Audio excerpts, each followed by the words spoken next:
नमस्कार बच्चों। आज हम पढ़ने और समझने वाले हैं क्लास 10th हिंदी की हमारी असेसमेंट वर्कशीट नंबर 10 यानी आकलन कार्यपत्रक संख्या 10 को। यह आपकी 11 नवंबर 2021 की वर्कशीट रहेगी। जैसा कि मैं हर असेसमेंट वर्कशीट से पहले आपको कहता हूं कि ये जो असेसमेंट वर्कशीट होती है ये आपके क्लास टेस्ट, आपके यूटी, आपके पीटी की तरह होती है। सो आपसे उम्मीद की जाती है कि आप इनको खुद कीजिए। अगर आप खुद कर सकते हो दैट्स ग्रेट, बहुत अच्छी बात है, क्योंकि इससे आप खुद का आंकलन या फिर मूल्यांकन कर पाते हो कि आपने कितना पढ़ा है, कितना समझा है, कितना सीखा है, कितना आपने जाना है। अगर आप खुद नहीं कर सकते तो भी एटलीस्ट आपको ट्राई ज़रूर करना है। सबसे पहले आपको इस असेसमेंट वर्कशीट को खुद सॉल्व करना है। उसके बाद जो भी आपके आंसर या सॉल्यूशन रहता है उसको आप इस वीडियो के साथ टैली या मैच कर सकते हो। Let's begin. चलिए शुरुआत करते हैं हम आज की इस असेसमेंट वर्कशीट की। आज की जो हमारी असेसमेंट वर्कशीट नंबर 10 है, इसमें हमें एक अनुच्छेद, एक अपठित गद्यांश दिया गया है। ओके, ये जो अनुच्छेद है एक कॉमन अनुच्छेद दिया गया है जो इस समय के अनुसार देखें तो काफ़ी इंपॉर्टेंट है। इसमें बात की गई है मौसमी बुखार की, जैसे डेंगू बुखार हो गया, चिकनगुनिया हो गया, मलेरिया बुखार हो गया। तो इस प्रकार के बुखार की बात की गई, उसके कारण क्या होते हैं, उससे कैसे बचा जा सकता है और उसके बचाव के लिए सरकार क्या क्या कदम उठा रही है, ये सब कुछ यहाँ पर दिया गया है। तो सबसे पहले हम इस अनुच्छेद को पढ़ेंगे और उसके बाद इस पर आधारित आसान से प्रश्न दिए गए जिनको हमें हल करना है। तो चलिए शुरुआत करते हैं। सबसे पहले हम पढ़ते हैं इस अनुच्छेद को। तो यहाँ पर बात की गई डेंगू बुखार की। जो डेंगू बुखार है उसको शरीर तोड़ने वाला और डांडी बुखार भी कहा जाता है। शरीर तोड़ने वाले बुखार इसलिए कहा जाता है क्योंकि डेंगू बुखार अगर एक बार किसी को हो जाता है तो उसमें रिकवरी में काफ़ी लंबा टाइम लग जाता है। कई बार तो ऐसा होता है कि 1 वर्ष तक भी वो ठीक से वो रिकवरी नहीं हो पाती। उसके बाद भी शरीर में कहीं ना कहीं दर्द रहता है, वो कमजोरी महसूस होती है। इसलिए डेंगू बुखार को शरीर तोड़ने वाला और डांडी बुखार भी कहते हैं। यह मलेरिया बुखार का ही एक प्रकार होता है। डेंगू, चिकनगुनिया, मलेरिया ये सभी मौसमी बुखार है, यानी कि एक विशेष मौसम में ये बुखार होते हैं।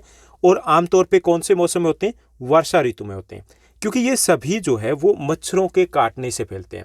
और मच्छर, आप सभी को पता है कि वर्षा ऋतु में पानी क्योंकि इधर उधर छत पे है, गली में है, किसी कोने में वो जमा हो जाता है और उस वक्त मच्छर कुछ ज़्यादा ही संख्या में पैदा होते हैं।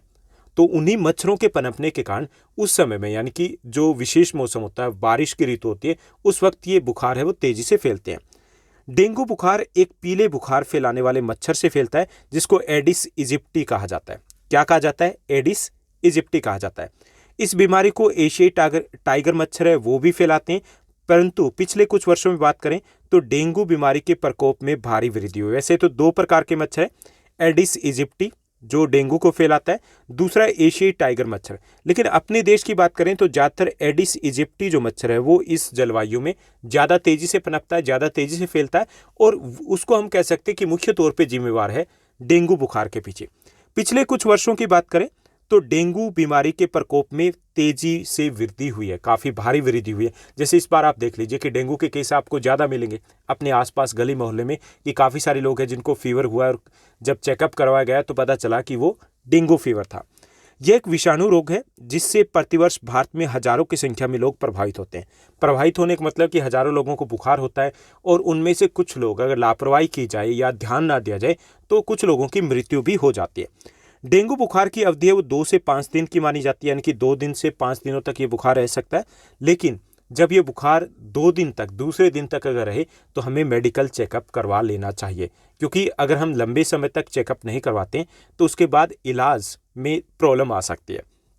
तो ये जो डेंगू बुखार है उसकी अवधि 2 से 5 दिनों की मानी जाती है। इसमें 40 डिग्री सेल्सियस तक तेज बुखार चढ़ता है, शरीर पर ददोरे पड़ जाते हैं, निशान पड़ जाते हैं, जोड़ों और मांसपेशियों में दर्द होने लगता है। इनके साथ साथ सिर दर्द, आंखों में जलन, धूप से घबराहट, नींद कम आना, इस प्रकार के भी लक्षण होते हैं। और शरीर में बाद में 7-8 दिनों तक दर्द भी रहता है।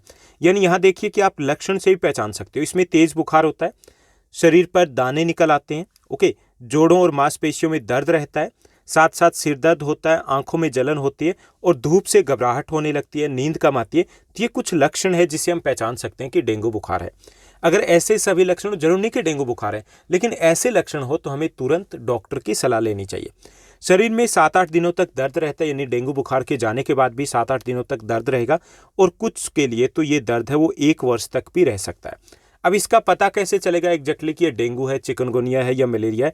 तो इसके लिए हमें ब्लड टेस्ट करवाना होता है, खून की जांच करवानी होती है, जो आप नज़दीक के किसी भी मोहल्ला क्लिनिक में जाकर के जांच करवा सकते हो। और ये जांच जो मोहल्ला क्लिनिक है या गवर्नमेंट हॉस्पिटल है वहाँ पे लगभग फ्री ऑफ कॉस्ट होती है, नाम मात्र का ही वहाँ पे चार्ज लिया जाता है। ठीक। भारत में डेंगू वायरस को जो पता है वो 1950 में लगा था, यानी इतिहास की अगर बात करें तो 1950 में सबसे पहले पता लगा था, जब खून के नमूनों से डेंगू वायरस को अलग किया गया था। पिछली 3-4 दशकों की बात करें तो वर्षा ऋतु में ये महामारी का रूप धारण कर लेता है, यानी बहुत तेजी से कई इलाके ऐसे होते हैं जहाँ पर ये पूरे इलाके को ही अपनी चपेट में ले लेता है। घर घर में ये डेंगू के बुखार के केसेस मिलते हैं। जैसे जहाँ पे चावल ज़्यादा बोया जाता है वहाँ पर इस प्रकार के केस ज़्यादा होते हैं, चाहे वो हरियाणा का वो इलाका हो, पंजाब का इलाका हो, यूपी बिहार का हो, क्योंकि वहाँ पर चावल की फसल होती है तो वहाँ पर पानी ज़्यादा होता है, तो वहाँ पर इसके पनपने के चांसेस ज़्यादा होते हैं। दिल्ली की बात करें तो दिल्ली में भी डेंगू बुखार के केस बहुत ज़्यादा आते हैं, क्योंकि बारिश के दिनों में हम थोड़ी सी लापरवाही हम खुद कर जाते हैं, जैसे छत के ऊपर पानी इकट्ठा हो गया, या फिर टंकी का जो पानी है, साफ पानी, उसमें ये पनप सकता है। तो साफ पानी है उसका अगर ढक्कन खुला है तो वहाँ पर डेंगू के मच्छर वो पनप जाते हैं। ठीक। तो हमारे यहाँ पर पिछले कुछ वर्षों से बात करें तो एक महामारी का रूप लेता है वर्षा, जो बारिश की ऋतु है, वर्षा ऋतु है, उसके दौरान इस बीमारी से लगभग संपूर्ण भारत प्रभावित होता है। इस बीमारी पर नियंत्रण पाने के लिए हमें क्या चाहिए? सबसे पहले मच्छर से बचना है, क्योंकि मच्छर अगर काटेगा तब ये बीमारी फैल सकती है। तो इसके लिए कई सारे उपाय किए जा सकते हैं, जैसे मच्छरों से बचने के लिए अतिरिक्त आस्तीन, लंबी आस्तीन के कपड़े पहनने चाहिए, पूरी बाजू के हम कपड़े पहने। खिड़कियों दरवाजों पर पाली लगाना, पाली मतलब जो जाली है, जाली को लगाया जा सकता है, ओके, ताकि मच्छर अंदर ना घुसे, आपने देखा होगा। इसके साथ साथ कपड़ों को पायरेथ्राइड से धोना चाहिए। पायरेथ्राइड से अगर धोते हैं तो उसकी जो स्मेल होती है, उस केमिकल के कारण डेंगू के मच्छर हैं वो पास में नहीं आते। तो ये किए जा सकते हैं। ये भी होना चाहिए कि अपने आसपास हम पानी को ना इकट्ठा होने दें। छत पर भी हम चेक कर लें कि पानी कहीं पर टायर वगैरह है, जो कबाड़ वगैरह रखा हुआ है वहाँ पर तो इकट्ठा नहीं हो गया। टंकी है उसकी सफाई करनी चाहिए, उसमें लार्वा तो नहीं बन रहा है। टंकी है उसको ढक करके रखना चाहिए। तो ये सब बातें हैं जिनको हमें ध्यान में रखना है। वैसे तो चिकनगुनिया की बात करें तो उसका कोई विशेष इलाज नहीं है, ना ही इसका कोई टीका विकसित हुआ है। इसके मरीजों को क्लोरोक्विन की दवाई दी जाती है, और ददोरों को, यानी कि जो निशान दाने उभर आते हैं, उनको कम करने की कोशिश की जाती है। डेंगू, चिकनगुनिया, मलेरिया जैसी बीमारियों की रोकथाम के लिए भारत सरकार ने भी एक संपूर्ण योजना तैयार की है, जिसके अंतर्गत जो सभी ग्रामीण अधिवास होते हैं, सभी ग्रामीण इलाके होते हैं, वहाँ पर इस बीमारी से मुक्त कराने का प्रोग्राम है। ओके। इसमें मच्छर पैदा होने वाले स्थानों को समाप्त करने पर विशेष बल दिया जाता है। इसके साथ साथ जो दिल्ली गवर्नमेंट है उसने भी पिछले कुछ वर्षों से एक योजना चला रहे हैं कि 10 दिन तक, जो 10 सप्ताह तक आपको डेली 10 बजे एक अभियान छोड़ना होता है 10 मिनट के लिए, कि आपको सफाई करनी है अपने आसपास के इलाकों में। तो वो अभियान भी काफ़ी सक्सेसफुल रहा है। तो हमें भी अपने आसपास का अगर हम ध्यान रखेंगे, हर कोई अपने आसपास का ध्यान रखेगा, तो हम इस बीमारी से बच सकते हैं। क्योंकि इसमें जैसे हम कोविड का सामना किया, तो कोविड एक अलग लेवल का था कि उसमें हम कुछ नहीं कर सकते थे, हम अपने आप को प्रोटेक्ट कर सकते थे, बीमारी को कंट्रोल नहीं कर सकते थे। ओके, सोशल डिस्टेंसिंग हम कर रहे थे। यहाँ पे थोड़ा ईजी है कि अगर हम अपने आसपास बीमारी को भी कंट्रोल कर सकते हैं, अगर हम साफ सफाई रखें तो मच्छर पनपेंगे नहीं, तो डेंगू, चिकनगुनिया, मलेरिया जैसी बीमारियां नहीं फैलेगी। तो ये था हमारा गद्यांश, हमारा अनुच्छेद। अब इसी पर आधारित है हमारे आज के प्रश्न।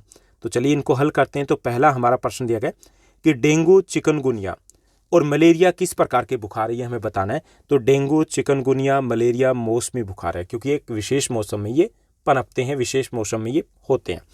उसके बाद दूसरा हमारा प्रश्न दिया गया, सेकंड हमारा क्वेश्चन है, डेंगू, चिकनगुनिया सामान्यतः किस ऋतु में फैलते हैं, ये हमें बताना है। तो डेंगू और चिकनगुनिया मौसमी बुखार है, और ये सामान्यतः वर्षा ऋतु में ही फैलते हैं, क्योंकि वर्षा ऋतु में पानी इकट्ठा होता है, मच्छर पनपते हैं और उसी से ये बुखार फैलते हैं। तीसरा प्रश्न देखिए, तीसरा हमारा प्रश्न है कि दिल्ली में कौन कौन से माह मुख्यतः वर्षा के होते हैं। हमें बताना है कि वर्षा के कौन से महीने होते हैं। तो दिल्ली में जुलाई, अगस्त और सितंबर माह मुख्यतः वर्षा के होते हैं। जुलाई में मानसून की शुरुआत होती है, अगस्त में भी झमाझम बारिश होती है, सितंबर में लगभग सितंबर के एंड तक बारिश है वो एक तरीके से ख़त्म हो जाती है। हालांकि इस बार बारिश थोड़ी लेट तक चली है, लेकिन मुख्य तौर पर जुलाई, अगस्त और सितंबर के महीने वो वर्षा ऋतु के महीने होते हैं हमारी दिल्ली में। चौथा हमारा प्रश्न रहेगा, चलिए उसको देखते हैं। चौथा हमारा प्रश्न है कि डेंगू बुखार की अवधि साधारणतः कितने दिनों की मानी जाती है, हमें बताना है। तो डेंगू बुखार है उसकी अवधि 2 से 5 दिनों की मानी जाती है, यानी कि 2 दिनों से लेकर के 5 दिनों तक ये रह सकता है। उसके बाद पांचवा हमारा प्रश्न दिया गया, पांचवा प्रश्न है कि डेंगू और चिकनगुनिया बुखार है उसका पता कैसे लगाएं कि डेंगू है या चिकनगुनिया है या किस टाइप का फीवर है। तो उसके लिए ब्लड टेस्ट करवाना होगा, यानी कि खून की जांच करवानी होगी। तो ब्लड टेस्ट के द्वारा हम डेंगू और चिकनगुनिया बुखार का पता लगा सकते हैं। उसके बाद छठा प्रश्न रहेगा, जो कि लॉन्ग आंसर टाइप क्वेश्चन है आपका। छठा प्रश्न है कि डेंगू और चिकनगुनिया से बचाव के क्या क्या उपाय है। तो पहला, अपने आसपास हम मच्छर न पनपते, कोशिश होनी चाहिए कि पानी का जमाव ना हो, टंकियां ढकी हुई हो, टंकी की बार बार हम सफाई करते रहें, छत के ऊपर पानी कहीं जमा ना हो। तो ये हमें ध्यान रखना है, अपने आसपास मच्छरों को नहीं पनपने देना। दूसरा, लंबी आस्तीन के यानी कि पूरी बाजू के हमें कपड़े पहनने चाहिए। तीसरा, दरवाजे खिड़कियों पर जाली हमें लगानी चाहिए, इससे भी अंदर मच्छर नहीं आ पाएंगे। और चौथा, कपड़ों को हम पायरीथ्राइड से धोना चाहिए, इससे भी मच्छरों से बचाव हो सकता है। ओके, तो ये कुछ उपाय है जिससे हम मच्छरों से बच सकते हैं। सातवां हमारा प्रश्न रहेगा, चलिए उसको देखते हैं। सातवां प्रश्न है कि डेंगू और चिकनगुनिया जो बुखार है उस पर नियंत्रण के लिए सरकार द्वारा किए जा रहे प्रयासों के बारे में हमें लिखना है, और हमें सलाह भी देनी है, सुझाव भी देना है कि डेंगू और चिकनगुनिया से कैसे बचा जा सकता है। तो सरकार के द्वारा कई प्रयास किए जा रहे हैं। पहला तो लोगों में जागरूकता अभियान चलाया जाता है। जब बारिश की ऋतु आती है, वर्षा ऋतु आती है, तो तब न्यूज़पेपर वगैरह में या फिर जगह जगह पे आप देखते हो कि होर्डिंग वगैरह लगे होते हैं, तो उसमें अवेयर किया जाता है कि हमें अलर्ट रहना है। दूसरा, ग्रामीण क्षेत्रों में मच्छर पैदा होने वाले स्थानों को समाप्त करने पर भी विशेष जोर दिया जा रहा है सरकार के द्वारा। तो ये प्रयास किए जा रहे हैं सरकार के द्वारा। उसके बाद सुझाव हमारे रहेंगे वो सेम ही रहेंगे जो हमने ऊपर डिस्कस किए थे कि हम कैसे बच सकते हैं डेंगू से। तो इसमें अपने आसपास मच्छर नहीं पनपने देना है हमें, लंबी आस्तीन पूरी बाजू के हमें कपड़े पहनने, दरवाजे खिड़कियों पर हमें जाली लगानी चाहिए, और कपड़ों को पायरेथ्राइड से धोना चाहिए। ओके, तो इन उपायों को करके हम मच्छरों से बच सकते हैं और डेंगू मलेरिया से भी बच सकते हैं। तो ये थी हमारी आज की असेसमेंट वर्कशीट। उम्मीद करता हूँ सब कुछ आपको अच्छे से समझ में आया होगा। अगर ये वर्कशीट अच्छी लगी तो इस वर्कशीट को लाइक और शेयर जरूर कीजिएगा। आज के लिए बस इतना ही। Thank you, bye bye, have a nice day.